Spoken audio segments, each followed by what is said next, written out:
बाजूला तोंड केलं टीचरनी. म्हणजे टीचर आपल्याला पेन्सिलने करायचं असलं ना टीचरला कशाने पण करू दे.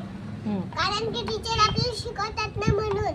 हे बघ मग इथं 6 ना 7 किती मोठे असतील 7 ना म्हणून या बाजूला तोंड ना हे 3 ना हे पण 3 म्हणून इज इक्वल ना हे 3 आहेत ना हे 4 आहेत ना मग कोणत्या बाजूला तोंड आहे राईट.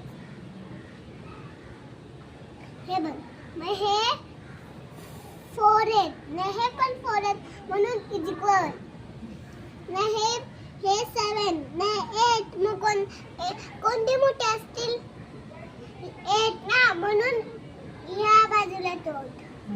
10 ना 8 10 म्हणजे खूप ना म्हणून 10 च्या बाजूला